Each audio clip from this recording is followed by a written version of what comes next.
Hey everyone, this is Peter 24/7 from Project Ghost with another WarDragons diary. So day 2 of the battle phase of the event. I'm already tired of the event, even though I haven't even flown it that much. I've always hated the pits. I've said that since pits came out. I think it encourages, mega alliances to have an edge. We do make agreements. Both sides, doesn't really matter to us. Anyone that will make agreements with us, we're not doing that bad. We're 20th place. We never really do too well in this one. When we're in Diamond 2, we're a bit better. But yeah, we're kind of getting smoked. But usually with this event, we get to the team prize, which is very low. Very low in comparison to the other PvPs, and a lot of people will stop. Some people will go higher. We're not really pushing this event. So right now I am waiting for the trading post. As you can see, I didn't end up getting the timers. I did, as you all saw yesterday, we got all the platinum chests. So while we're waiting, I'm just going to fly Ikaros. So I'm still practicing. I'm not the best with him. I'm getting better, but these are great times for me to practice. Now, I'm lazy, so normally if I'm trying to save resources, I'll use the singles, I'll use the supers, and I'll do what I can, but right now I'm just tired. So I'm going to use megas, even though I don't have too many resources. I'm assuming that because I got the 2 packs yesterday with everybody, when I open up those draconic chests, I'm counting on 300 inner fires. So we're going to cross our fingers and do that. But we're going to fly some bases with Ikaros. I'm going to continue to practice with him. I really like him. I'm still getting used to him, but we're going to go through how you fly him. So he's an invoker. You want to be... he has Starry Night, which is a very important spell. Galvanic Overlord, and he has Gravity Warp. So all 3 of these, using them in sequence, is very important. Starry Night is important for preventing yourself taking damage, and it also heals you. Now, they did nerf this spell, so you don't heal as much, but it's still... considering the fact that you can freeze towers, you can still buy yourself time and still heal yourself quite a bit using this spell. So I use it quite frequently. When I fly the dragon, you'll see it. Using Gravity Warp, there's 2 times you want to use this. When you turn into an island to refill your invoker spells, so you can freeze more towers than just the initial 3 or 4 or 5, depending on how you hit it, at what angle you hit it. But also...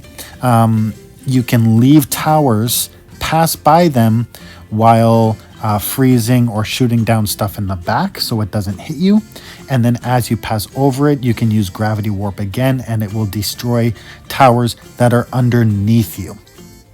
I'll show you that when I fly the dragon as well. And then, of course, Galvanic Overlord. There's 2 important factors with this. First of all, it's like a death gaze. So it'll destroy the tower you hit. It is red, so you have to freeze the red mage towers as you go.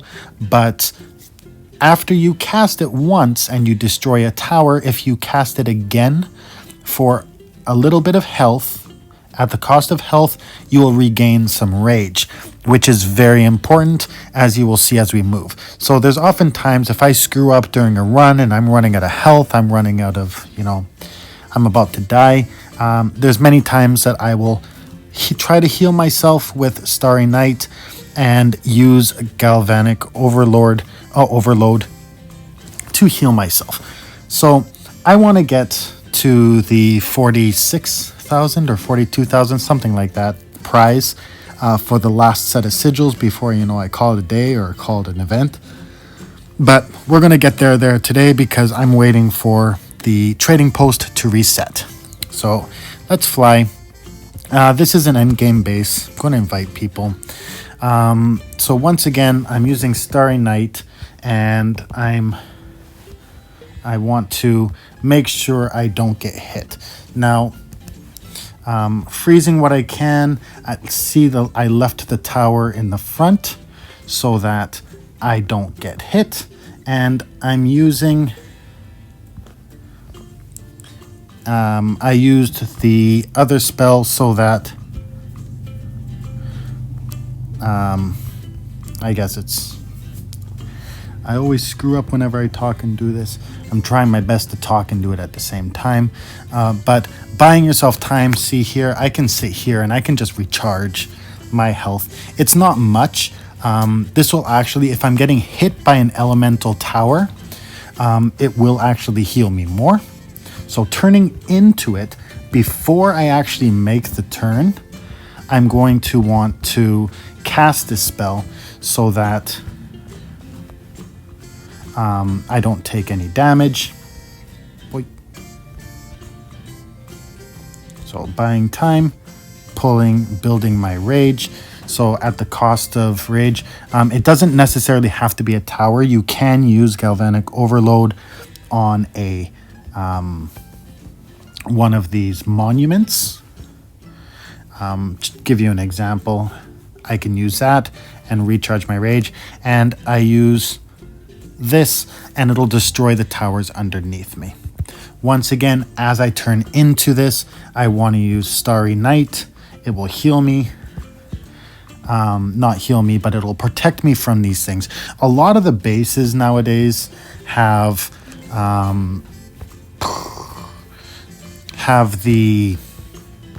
flak heavy, elemental heavy. So this dragon's really good for protecting yourself and not getting hit by anything. Yes, I do understand that he doesn't heal like he used to, but if you fly him, it's not as difficult or not too difficult to get through a base without getting hit. Sometimes if I'm flying this dragon in Atlas, what I'll do is I'll also bring a side invincibility shield with me. So when my spells are, on cooldown or I can't cast it and it looks like I'm going to die, I can protect myself that way. You want to avoid getting hit by any type of mage tower. So as you can see here, I have the invincibility shield here. In PvP, you don't really get defended on too much, depending on which event you're in. This one, I've been lucky. I've been defended against maybe 2 or 3 times, depending on the team I'm hitting. This team's got to be annoyed because I've been flying their base for a while. I'm practicing and I like his base as it's full and it's maxed. So once again, I want to utilize my spells. I made a little mistake there, but no worries. I'm going to recharge here, and I'm going to buy myself time by not killing the towers underneath me. And as I pass over them, I'm going to cast that gravity spell, the white spell at the bottom there, and it'll destroy them. By the time I get the next one, it'll be done its cooldown. It is very important when you're doing your turns that you have that white spell, that gravity warp or whatever it's called. You want to make sure that that cooldown is completed or you're pretty much toast. Something's going to hit you. This way you can... Oh, shoot. I think I just screwed up, guys. Oh, no, don't kill me. Oh, dear. Yeah, I really botched that up. I do apologize. But I'm at 53%. I'm not going to waste the mega, so I'll be okay. Sylvix to the rescue.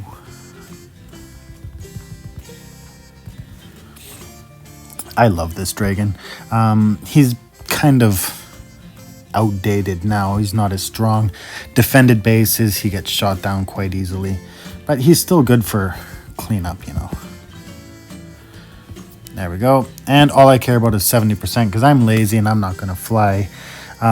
Usually if I had more time, I would fly the singles. If I had more patience, I'd fly the singles. I'd build up to the wildfire. That's a great way to do it. I would rather waste my resources and save the time so I can work on other stuff. So let's actually see how much more time we have until this trading post. I got 4 minutes, so let's do one more run. Hopefully I won't fall flat on my face again. You know, a lot of people, I see these YouTube videos, people will practice, they'll film themselves doing 100 runs, and then they would post their best run or their successful runs. I actually think it's kind of important to show the losing runs as well, because we're learning together, right? I make a mistake, you see the mistake I'm making and what I'm doing to change it to try to get better. I'm not the best flyer, but I do try my best. So Ikaros. Look, it's a fun dragon. Nobody's joining me. That's okay. They'll probably... Oh, dear. Let's try it. Actually, with a Mega, I'm actually not going to risk it. I could probably get through that base undefended. I could probably get through the base defended, but I don't really want to risk a Mega on a max base. If he defends me again, I'm going to fly with a single next. And let's try to get through defended. That's actually, this is a great thing. Quitting, if you see a defender, it slows you down. So in PvPs like Gauntlet or whatnot, it'll slow down because people will quit if they see the defender because they don't want to risk losing it. Let's see if he defends again. Let's fly with a single. And that way I won't feel bad when I fall flat on my face. Put him to the test. Join me. Yep. Okay. So let's try this. Thank you for defending. Forgive me, sir. Okay. So once again, protecting myself from the elements. I want to buy myself time.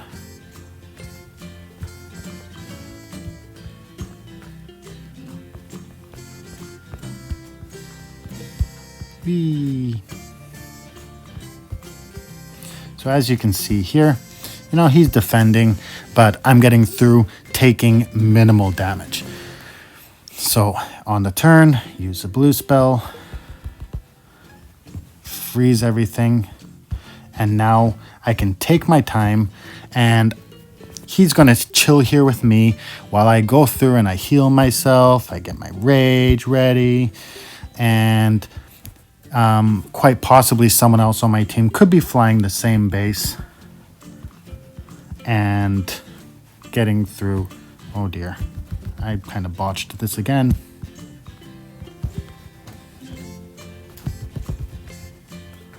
Okay, we're still alive, but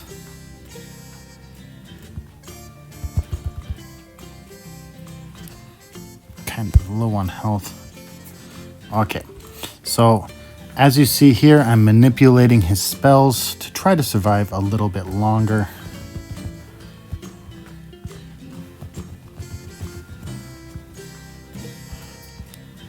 I am actually quite happy I'm surviving this.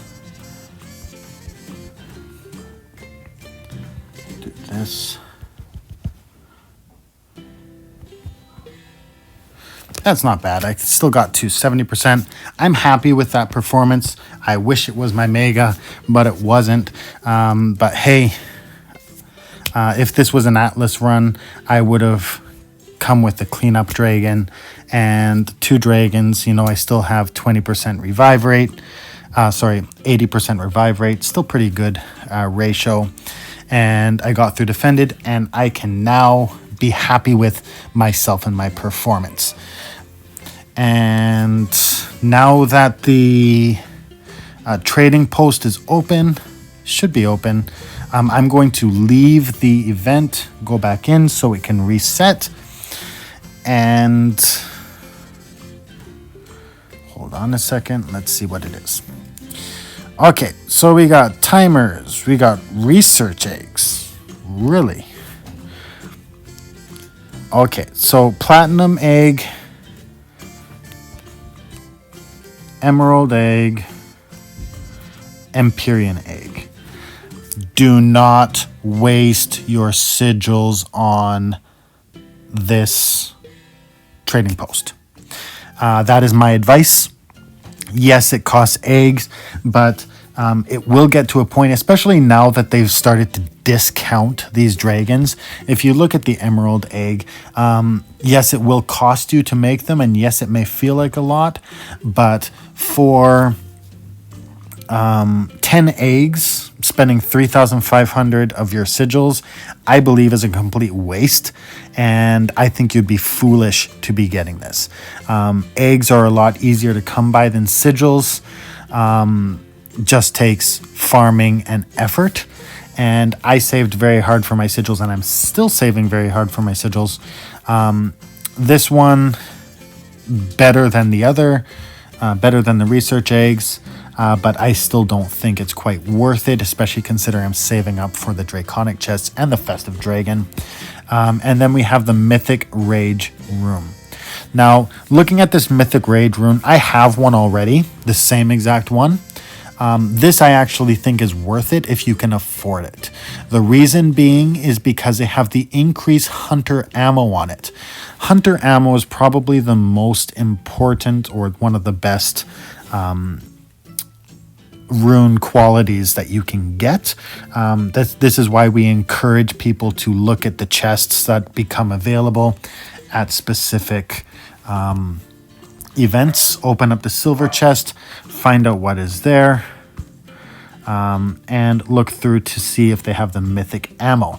And these are the ones you want. So if you see here in the silver chest, the details, this event is an event that mythic ammo is available. So this is the event that we would suggest go crazy and open up all of your silver chests. Try to get that mythic ammo. Now, if you look at the trading post, the good thing about this one is it's not only the ammo, it's the rage as well. And this is really, really good. If you actually look at the mythic mythic ammos, that's a rune on a dragon. So if you look at the mythic ammos, this is... Oh, so I guess it's about the same. So I got a couple of them, so I'm not worried too much about it. You can't stack them. What else do I have here? Mythic Rage Rune.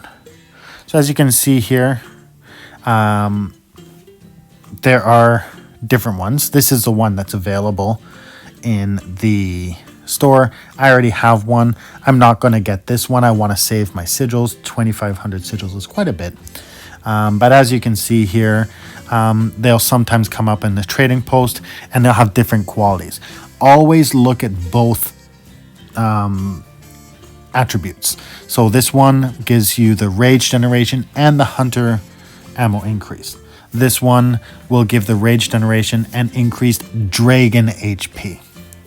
This one will give the rage generation and increased dragon attack. So depending on the dragon you're using, you want to be deciding what you're using. For example, I have this mythic rage. Yes, it's great. It has a rage generation, but cloak is kind of useless. So I've got lots of these, but no dragon really has cloak anymore, so it's kind of useless. But I think in the trading post, if you're going to get anything and you can afford it, I would get the Mythic Rage Rune because of the mythic ammo that comes along with it. So, sorry if I rambled. I hope you had fun watching me fly and die today. If you have any questions or topics you'd like me to bring up in a future vlog, please feel free to post it in the comments and I'll be sure to bring it up in the future. And once again, thanks for watching. Don't forget to hit the like button and don't forget to hit subscribe. Talk to you later. Bye for now.